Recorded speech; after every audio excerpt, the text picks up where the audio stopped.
ঢাকায় দারুণ জয়ের পরও ইনজুরি আর ফর্ম বিবেচনায় প্রথা ভেঙে দুই পরিবর্তন নিয়ে সিলেটের সবুজ মাঠে নামে বাংলাদেশ। সঙ্গী বদলালেও বদলায়নি জয়ের ফর্ম। খোঁচা মেরে স্লিপে ক্যাচ দেয়া চিরায়ত স্বভাব বজায় রেখে ইনিংসের দ্বিতীয় বলেই সাজঘরের পথ ধরেন এই ওপেনার।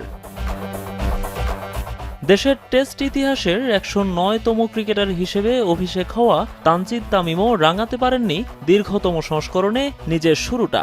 ২৬ রান করে আউট হন তিনিও।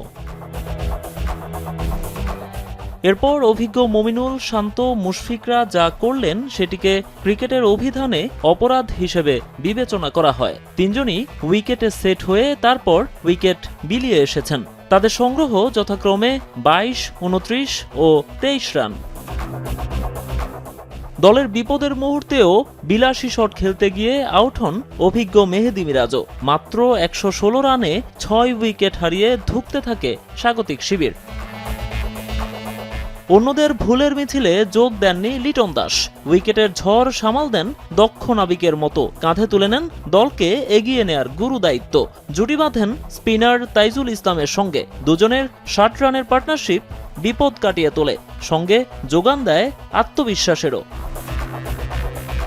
১৬ রান করে তাইজুলের বিদায়ের পর দ্রুতই বিদায় নেন তাসকিনও। লিটন দাসের সঙ্গী হন শরীফুল। নবম উইকেটে এই জুটি উপহার দেয় দিনের সর্বোচ্চ ৬৪ রান। টেল এন্ডারদের সঙ্গী করে স্ট্রাইক রেখে পাল্টা আক্রমণ শানাতে থাকেন লিটন। তুলে নেন টেস্ট ক্যারিয়ারের ৬ষ্ঠ সেঞ্চুরি।